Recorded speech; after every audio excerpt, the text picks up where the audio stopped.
마태복음 11장 20절에서 24절 제가 봉독하겠습니다.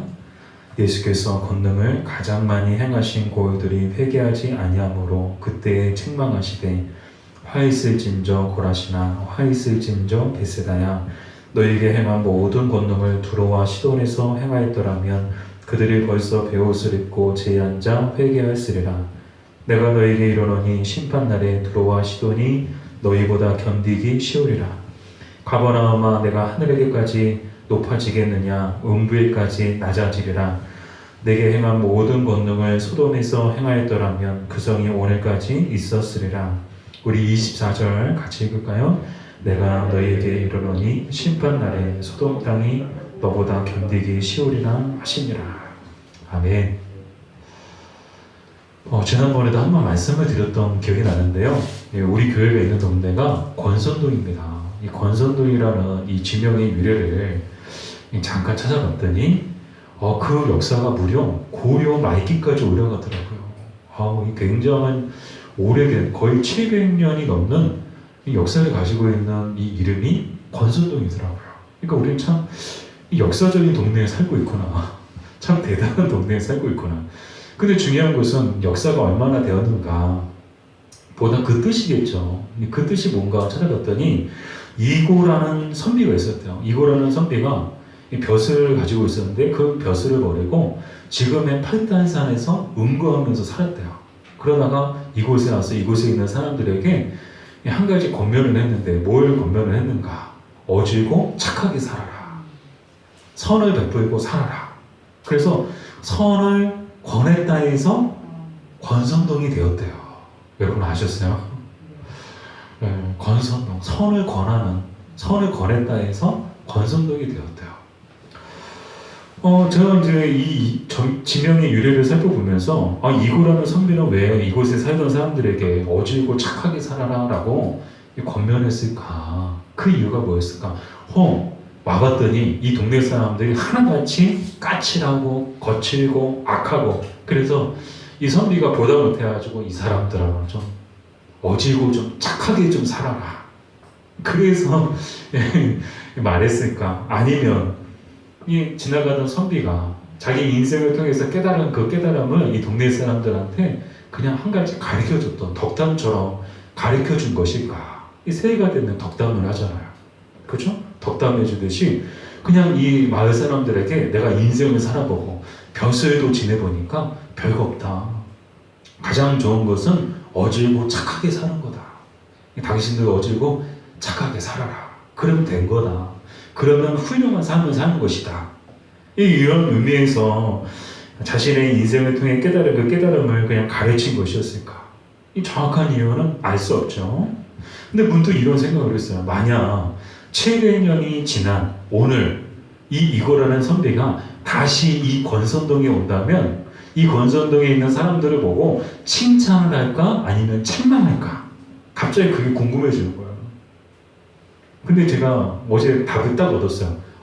이고라는 선비가 왔을 때 이 동네 사람들은 반드시 칭찬을 받을 것이다. 어제 무슨 일이 또 있었는가 하면요. 오후에는 약간 이제 속상한 일이 있었지만 오전에는 참 기분 좋은 일이 있었어요. 그냥 아내와 같이 외출하기 위해서 나왔는데 차가 이중 주차되어 있어가지고요. 뒤에 차를 밀어야 저희 차가 빠질 수 있는 거예요. 근데 이제 눈이 오고 막 그대로 얼어붙어가지고 바닥이 빙판이고 그래서 이제 그냥 눈이 얼지 않은 그곳을 이제 찾아가지고 그곳을 밟고 막 하는데 힘이 제대로 안 들어가니까 차가 잘 안 밀리더라고요.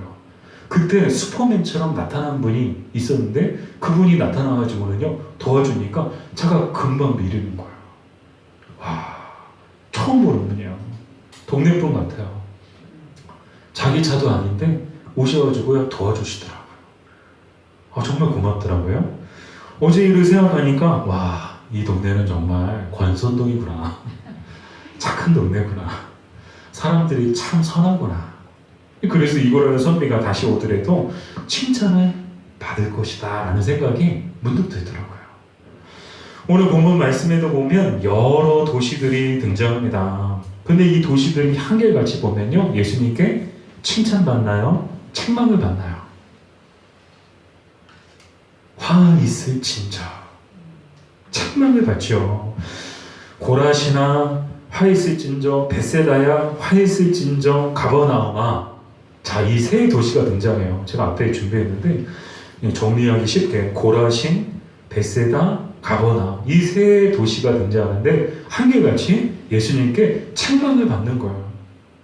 화라는 무슨 뜻인가 하면 저주를 뜻합니다. 즉, 이 도시들은 저주받은 도시들이 될 것이다 라고 말씀을 하시고, 뿐만 아니라 다른 세 도시들과 비교를 하시는데요. 비교했던 세 도시가 어딘가 하면 두로와 시돈과 소돔입니다. 여러분 다들 그냥 낯선 동네들이죠. 낯선 도시 이름들이죠. 오늘 이해하기 힘든 것은 고라신과 벳세다와 가버나움은 어떤 도시인가 하면 예수님께서 생활하셨던 동네예요. 예수님이 활동하셨던 주 무대예요. 뿐만 아니라 오늘 본문에 나온 것처럼 예수님께서 가장 권능을 많이 행하셨던 곳, 그곳이 바로 고라신과 벳세다와 가버나움이었고, 반면 예수님이 거의 가지 않으시고 또 예수님의 이름이 전해지지 않았던 곳, 이방인들의 땅, 그 땅들이 바로 두로와 시돈과 소돔이었습니다. 이것을 생각하면 참 이해하기 어려운 거예요. 어쩌면 가장 축복받은 도시라고 할 수 있는 이 고라신, 벳세다, 가버나움, 이 도시들이 어떻게 가장 저주받는 도시가 되었을까? 그 이유가 오늘 본문 20절이 나옵니다. 20절을 보면요, 같이 읽어볼까요? 예수께서 권능을 가장 많이 행하신 고유들이 회개하지 아니함으로 그때 책망하시되. 아멘. 책망을 받는 이유가 나오죠. 예수님이 뭐 때문에 책망을 하셨다는 거예요? 예수님이 오셨는데 예수님을 막 박해하고 예수님을 비난하고 예수님을 무시하고 그래서 너희가 감히 나를 무시해? 이 동네는 나를 환영하지 않는구나. 그래서 책망을 받았다는 거예요? 아니요. 뭐 때문에요? 회개하지 않음으로. 즉 책망받는 이유가 회개하지 않아서 책망을 받는다는 거예요. 바꾸어 말씀을 드리면 예수께서 이곳에서 많은 권능을 행하셨던 이유, 그 이유는 바로 이들이 회개하기를 바라고 원하셨기 때문이라는 거예요. 이 동네를 다니시면서 예수님이 권능을 많이 행하셨어요. 신비하고 눈구경, 볼거리, 쇼, 화려한 쇼. 이 사람들에게 재미있고 즐거운 것, 그런 것들을 눈요깃거리를 제공하기 위해서 예수님이 권능을 많이 행하셨던 것이 아니라는 거예요. 그렇다고 이 동네에서 예수님이 영광 받으시고 대접 받으시고 인기를 얻기 위해서 이 권능을 행하셨다는 것이 아니라는 거예요. 예수님이 이 권능을 행하셨던 가장 큰 이유는 이것을 보고서 이 동네 사람들이 회개하기를 원하고 바라셨기 때문이라는 거예요. 예수님께서 다른 어느 도시들보다 바로 이곳에서 가장 열심히 일하셨음에도 불구하고 이 도시의 사람들은 다른 어느 도시의 사람들보다 더 차가웠음을 우리는 오늘 예수님의 말씀을 통해서 짐작할 수 있습니다. 이 중요한 것은 결국 그들이 회개하지 않음으로 인해서 어쩌면 가장 축복받은 도시여야 할 이 도시들이 가장 저주받는 도시가 되었다라는 것이 오늘 말씀에 있어서 가장 중요한 포인트예요.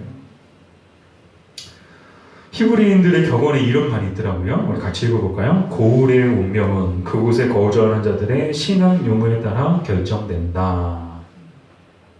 한 도시의 운명은, 바꾸고 말하면 이렇죠. 한 도시의 운명은 그곳에 거주하는 자들의 신앙 유무에 따라 결정된다는 거예요. 그 도시가 흥하느냐 망하느냐, 마지막 날에 심판을 받느냐 칭찬을 받느냐, 그건 뭐로 결정난다는 거예요? 그곳에 사는 사람들의 신앙 유무에 따라, 믿음이 있느냐 믿음이 없느냐에 따라서 그 도시의 운명이 결정된다는 거예요. 정말 맞는 말이죠. 예수님 당시 도시의 운명은 그곳에 거주하는 자들이 회개하느냐 회개하지 않느냐에 따라서 결정났어요. 권능을 많이 행하셨지만, 가장 축복받은 도시가 될 수 있었지만 그들이 회개하지 않음을 통해서 가장 저주받는 도시가 되었다는 거예요. 비단 예수님께서 말씀하신 이 고유들만 그런 것이 아니고 구약 성경에 보면 회개함으로 구사 일생한 도시가 있고 회개하지 않음으로 망한 도시가 있는데 대표적인 예가 니느웨와 소돔이죠. 이 니느웨는 어떤 도시인가 하면 악이 가득한 도시였어요. 그래서 하나님께서 요나 선지자를 통해서 니느웨의 멸망을 선포하게 하십니다. 너희는 망한다. 너희는 망했다. 하나님이 망하게 하실 것이다. 요나가 다니면서 동네 다니면서 막 그랬어요. 근데 놀라운 일이 일어났어요. 이 요나 선지자의 말을 들은 사람들이 한결같이 베옷을 입고 그리고 금식하면서 회개하는 역사가 일어난 거야. 뿐만 아니라 이 소식을 왕도 들었어요. 아니 외국에서 요나라는 한 선지자가 와가지고 막 이 나라가 망할 것이다 말하는데 여러분 생각해 보세요. 한 나라의 왕이 그런 소식을 들으면 뭐 이런 나쁜 역적가도 같은 놈이 있는가 하고서 당장 잡아다가 고문을 치겠죠. 근데 이 왕이 그 말을 듣고는요, 왕도 자기가 입고 있던 화려한 왕의 옷을 벗어버리고 굵은 베옷을 입고 제위에 앉아가지고 조서를 내리는데 어떤 조서를 내리는가? 온 나라의 사람이고 짐승이고 할 것 없이 이제부터는 아무것도 먹지 마라. 아니 짐승이 무슨 죄가 있으나? 근데 짐승도 못 먹게요. 물도 마시지 말아요. 그거 다 베옷을 입으래요. 근데 성경을 보면서 깜짝 놀랐던 것은 사람들만 베옷을 입었던 게 아니고 짐승들까지 다 베옷을 입었대요. 대박이잖아요. 그러니까 그 나라에 생명이 있다 하는 모든 것들은 다 금식하게 하고 다 베옷을 입게 한 거예요. 그리고 하나님 앞에 회개하라고. 그러면 하나님이 혹시라도 우리를 망하게 하지 않으실지도 모른다. 그러니까 다 먹지 말고 회개해라. 금식하며 회개해라. 근데 어떤 일이 일어났죠? 요나서 3장 10절 말씀이죠. 같이 읽어볼까요? 하나님이 그들이 행한 것, 곧 그 악한 길에서 돌이켜 떠난 것을 보시고 하나님의 뜻을 돌이키사 그들에게 내리리라고 말씀하신 재앙을 내리지 아니하시니라. 아멘. 와, 회개했더니 구상이 생겼어요. 망한다고 이미 하나님이 망하게 하실 것이라고 선포하신 이 니느웨라는 도시가 하나님 앞에 회개했더니 하나님이 뜻을 돌이키셔서 그곳에 재앙을 내리지 않으셨다. 정말 그렇습니다. 회개하느냐 하지 않느냐에 따라서 그 도시의 운명이 결정되는 것을 이미 구약을 통해서 우리는 보게 되고요. 여기서 또 한 가지 우리가 중요하게 여겨야 될 영적인 메시지는 무엇인가 하면 회개란 뭔가? 회개란 바로 오늘 본문에 나온 것처럼 그 악한 길에서 돌이켜 떠나는 것, 그게 회개라는 거예요. 이 요나서에 나온 것처럼 회개란 뭐라는 거예요? 악한 길에서 돌이켜서 완전히 떠나는 거, 그게 회개라는 거예요. 마치 개가 토한 곳에 자꾸 돌아가서 막 핥고, 예전에 보니까 지금 개들은 어떤지 모르겠어요. 지금 개들은 좀 그래도 좀 양반인 것 같은데 예전에 어렸을 때 개들 보면 자기가 똥 싸놓고 그 똥 가서 냄새 맡고 막 혓바닥으로 핥고 막 그래서 똥개라고 했나 봐요. 자꾸 이렇게 막 거기로 가요. 그런 것처럼 우리 인생도 우리도 죄 가운데 살아가면서 하나님 앞에 회개는 하지만 여전히 자꾸 과거의 삶으로 돌아가는 거예요. 죄악된 삶으로 돌아가는 거예요. 그냥 회개할 때는 입술로만 회개하고 그때 잠깐 눈물을 흘리고 그러고는 돌아서서는 다시 또 죄짓고, 그건 참된 회개가 아니라는 거예요.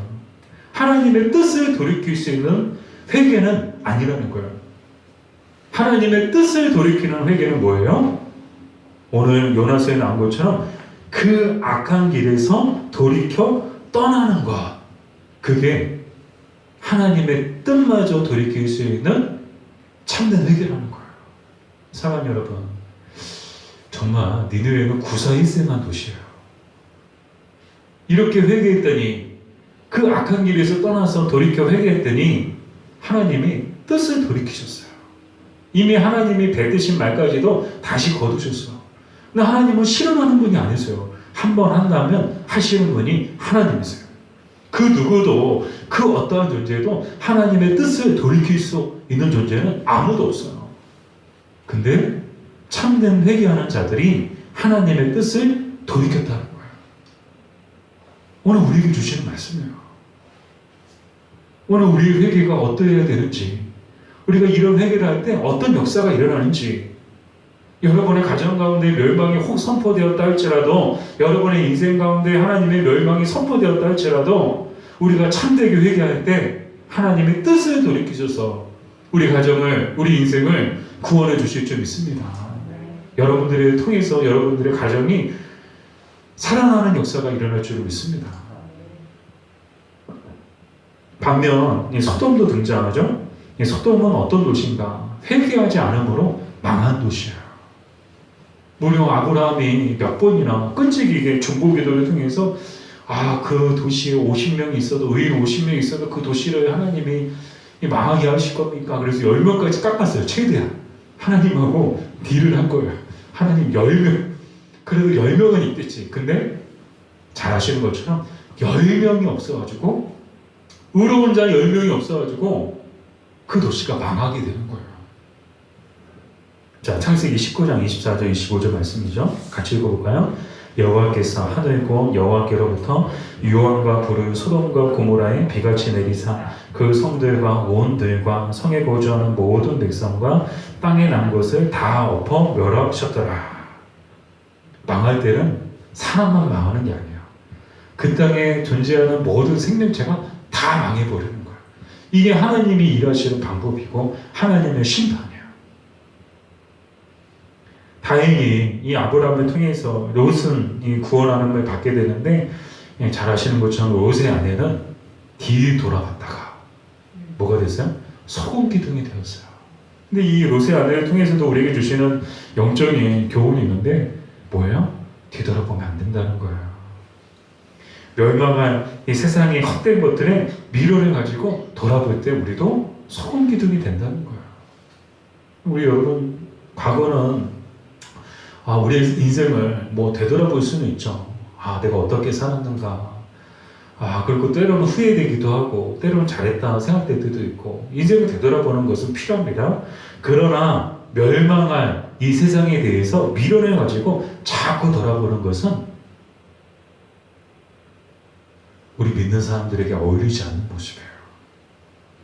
그리고 자칫했다가 우리도 롯의 아내처럼 소금 기둥 되는 거예요. 주님 부르시면 미련 없이 가는 거예요. 옥서가 부르시면 네 하고 가는 거예요. 뒤돌아보면 안 돼. 여러분, 분명히 말씀드립니다. 주님이 여러분을 부르실 때 뒤돌아보지 마세요. 뒤에서 남편이 붙잡고, 아내가 붙잡고, 막 자식들이 붙잡고, 사람들이 붙잡고, 집에 보물 쌓아둔 거, 그거 막 통장, 반지, 밍크코트, 그런 거 돌아보지 마세요. 하나님이 부르시면 우리는 가는 거예요. 나머지 사람들은 하나님이 하세요. 근데 내가 기도하면 통해서 우리 가족들을 위해서 기도했다면 하나님이 가족들 책임져 주세요. 근데 내가 가족들을 위해서, 자녀들을 위해서 기도하지 않았으면 하나님이 책임져 주지 않았어요. 너도 기도 안 했는데. 그러니까 우리는 이 땅에서 열심히 가정 먼저, 가족부터 구원하는 거예요. 구원하고.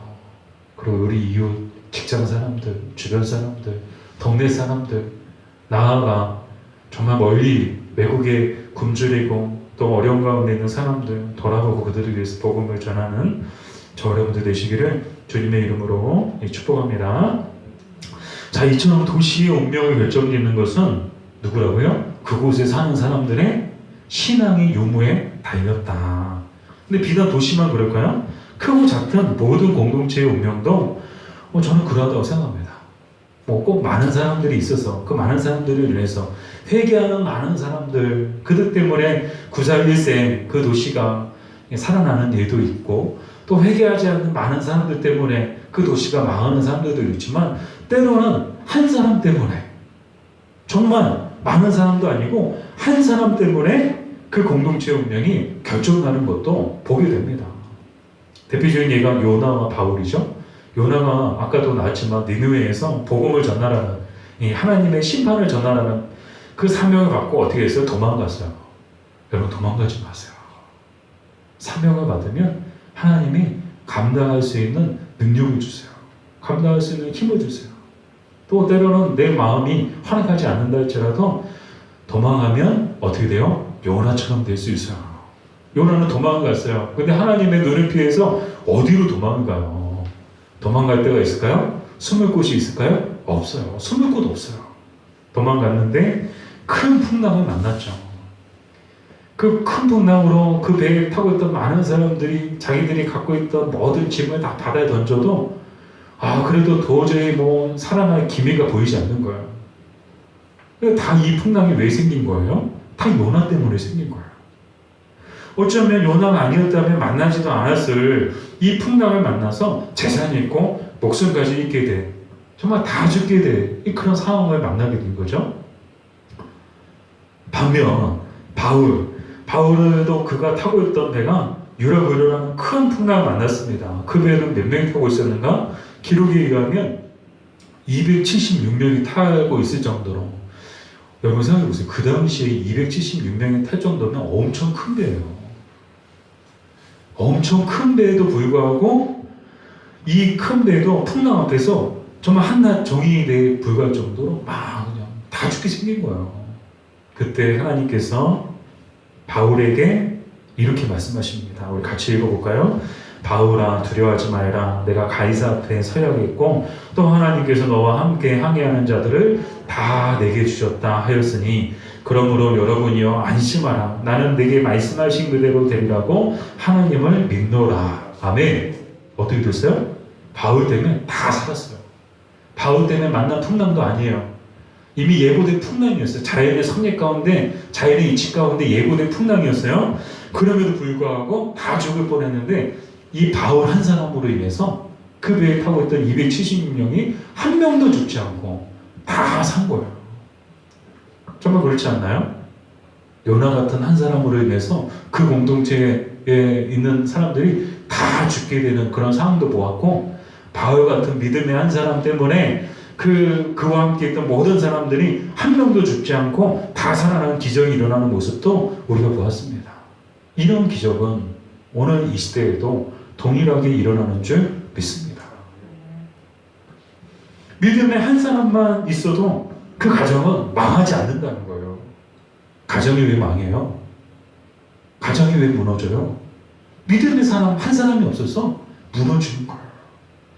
기도하는 사람 한 사람이 없어가지고 그 가정이 하나님의 심판을 받는 거예요. 바꿔 말씀을 드리는 믿음의 사람 한 사람만 있어도 그 가정은 결코 망하지 않는다는 거예요. 그 가정은 하나님이 반드시 흥하게 해주신다는 거예요. 믿음으로 순종한 아브라함 한 사람으로 인해서 아브라함은요 정말 역사에 남을 민족을 이루었어요. 어마어마한 복을 받았어요. 그 후손들이 지금도 복을 받고 있어요. 그렇지 않나요, 여러분? 이스라엘이 지금도 복을 받고 있어요. 결코 작은 나라가 아니에요. 땅덩어리는 우리나라보다 작아요. 근데 우리나라보다 강한 나라가 이스라엘이에요. 아브라함 한 사람을 통해서 그 민족이 지금까지 복을 받고 있어요. 또한 믿음의 한 사람만 있어도 그 직장은 망하지 않는 줄 믿습니다. 또한 믿음의 사람 한 사람만 있어도 그 교회는 망하지 않는 줄 믿습니다. 또한 믿음의 한 사람만 있어도 그 나라는 망하지 않는 줄 믿습니다. 전에도 말씀을 드렸지만 기도하는 한 사람은 기도하지 않은 한 민족보다 강하기 때문이에요. 한 사람, 기도하는 한 사람이 기도하지 않는 한 민족을 이길 수 있다는 거예요. 그러므로 바라기는 믿음의 사람이 되어 기도함으로 우리 가정을 살리고 우리 직장을 살리고 우리 교회를 살리고 우리 나라를 살리는 저 여러분 되시길 주님의 이름으로 축복합니다. 이 믿음의 사람이 되자고요. 기도의 사람이 되자고요. 계속해서 오늘 본문 말씀을 통해 우리에게 주시는 이 마지막 메시지는 심판날이 우리를 기다리고 있다는 거예요. 24절 말씀이죠. 우리 같이 읽어볼까요? 내가 너에게 이르노니 심판날에 소돔 땅이 너희보다 견디기 쉬우리라 하시니라. 자, 심판날. 이 심판날은 언제를 말씀하시는가 하면 최후 심판의 날을 말씀하시는 건데, 최후 심판의 날은 언제인가? 예수님이 다시 오시는 날이에요. 예수님이 다시 오시는 날은 최후 종말의 날일 뿐만 아니라 최후 심판의 날이에요. 모든 게 끝나는 게 아니에요. 심판이 있다는 거예요. 심판을 통해서 칭찬을 받는 자들과 책망을 받는 자들로 나눠지게 된다는 거예요. 근데 적어도 오늘 보면 2000년 전에 예수님께 책망을 받느냐, 칭찬을 받느냐, 그 기준이 뭐였어요? 회개하느냐, 회개하지 않느냐였죠. 그러면 2000년 후 마지막 예수님 다시 오실 때 그때는 무엇에 따라서 칭찬을 받고 책망을 받을까요? 그 기준이 뭘까요? 저는 그것을 묵상하다가 한 가지 예수님의 말씀하신 그 비유를 통해서 깨닫게 되는데 그게 바로 달란트 비유, 달란트 비유. 잘 아시죠? 한 주인이 멀리 외국에 가기 전에 종들을 불러놓고 재은이에게는 5달란트, 재민이에게는 2달란트, 제세에게는 1달란트 이렇게 종들에게 각각 달란트를 나눠줬어요. 주인이 떠났어요. 근데 이 5달란트, 2달란트 받은 자는 받아 나가서 그것으로 장사를 했어요. 그래서 2배를 남긴 거예요. 근데 1달란트 받은 자는 어떻게 했어요? 땅속에 묻어놨어요. 이 주인이 돌아왔어요. 결산한대요. 최후 심판의 날은 무슨 날이에요? 결산하는 날이에요. 우리 인생도 우리 믿음도 결산하는 날이에요. 우리 교회도 지금 12월 달 결산을 하는데 결산하는데 두근두근해요. 결산이 어떻게 나올까? 잘했으면 칭찬을 받겠지만 잘못했으면 제가 책망을 받는 거죠. 우리 인생도 예수님 다시 오실 때 이렇게 예수님 앞에서 결산한다는 거예요. 달란트 받은 자들 결산할 때 5달란트, 2달란트 받은 자는 어떻게 되나요? 예수님께 칭찬을 받아요. 마태복음 25장 21절 말씀이죠. 같이 읽어볼까요? 그 주인이 이르되 잘하였도다 착하고 충성된 종아 내가 적은 일에 충성하였음에 내가 많은 것을 내게 맡기리니 내 주인의 즐거움에 참여할지어다. 아멘. 칭찬을 받죠. 바라기는 이 5달란트, 2달란트 받은 자처럼 여러분의 인생도 예수님 앞에 결산할 때 똑같은 칭찬을 받는 여러분들의 삶이 되시기를 주님의 이름으로 축복합니다. 반면 1달란트, 이 달란트를 땅에 감추었던 종은 예수님께 책망을 받습니다. 마태복음 25장 26절 30절 같이 읽어볼까요? 그 주인이 대답하여 이르되 악하고 게으른 종아 나는 심지 않는 데서 거두고 해치지 않는 데서 모으는 줄로 내가 알았느냐. 이 무익한 종을 바깥 어두운 데로 내쫓으라. 거기서 슬피 울며 이를 갈리라. 1달란트 숨겨놨던 자는 책망을 받고 책망받는 것을 끝나지 않고요. 쫓겨나요. 주인의 집에서 쫓겨납니다. 사랑하는 여러분, 주신 믿음과 주신 달란트를 가지고 주를 위하여 살 때 칭찬을 받을 줄로 믿습니다. 이 5달란트, 2달란트 받은 사람이 어떤 생각으로, 무슨 생각으로 나가서 장사했을까? 그리고 우리가 현대적인 생각으로 하면 이것은 굉장한 위험의 소지가 있어요. 왜요? 주인의 돈을 가지고 함부로 나가서 사업을 했다는 거예요. 오늘날 같으면 이게 죄에 저촉될 수도 있고, 그럴 수도 있죠. 근데 이 당시에 또 예수님이 말씀하시는 그 말씀하신 적에 주인의 마음은 어떤 마음이었는가? 또 종들의 마음은 어떤 마음이었을까? 적어도 이 5달란트, 2달란트 받은 종들의 마음은 이것을 가지고 주인을 위해서 열심히 일해서 주인이 돌아왔을 때 주인에게 잘했다 칭찬받기 위해서 열심히 한 거예요. 주인을 위해서. 자기를 위해서 열심히 한 게 아니고요. 자기 자신의 유익을 위해서 열심히 한 것이 아니고요. 주인을 위해서 한 거예요. 그 증거가 뭐예요? 2배를 남겼어요. 근데 어쩌면 여러분 따지고 보세요. 주인은 분명 5달란트 줬으니까 주인이 왔을 때 5달란트만 다시 돌려주면 되는 거예요. 자기가 2배로 남긴 그 5달란트를 자기 주머니에 넣으면 아무도 몰라요. 그죠? 2달란트도 마찬가지죠. 근데 어떻게 했어요? 다 갖다 줬어요.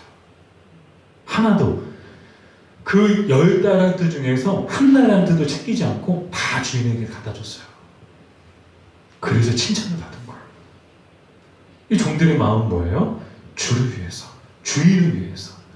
그러나 이 1달란트 받았던 이 종은 어떤 마음이었습니까? 자기를 위해서, 주인을 생각보다 자기를 먼저 생각한 거예요. 그래서 자기 딴에는 주인에게 잘했다 칭찬을 받겠지 했는데 도리어 책망을 받습니다. 왜요? 악하고 게으르다. 주인의 마음은 그게 아니었던 거예요. 너한테 준 거 잘 숨겨놨다가 나 돌아올 때 그대로 꺼내서 돌려다니라. 주인의 마음은 그게 아니었다는 거죠. 사랑하는 여러분, 우리에게도 하나님은 믿음을 주셨어요. 각자에게 달란트를 주셨어요. 각자에게 복을 주셨어요. 우리에게 주신 그 믿음과 복과 바람들을 가지고 주를 위해 살 때 우리도 칭찬을 받는 것이지, 나 자신을 위하여 살 때 우리는 그때는 책망을 받게 되는 거예요. 마지막으로 이 말씀을 우리 같이 읽어볼까요? 네, 요한계시록 22장 12절 말씀. 보라, 내가 속히 오리니 내가 주의 상이 내게 있어 각 사람에게 그가 행한 대로 갚아주리라. 아멘. 바라기는 믿음으로 주를 위하여 살아 주님께 칭찬받는 저와 여러분 다 되시기를 주님의 이름으로 축복합니다. 네, 다 같이 일어나셔서 우리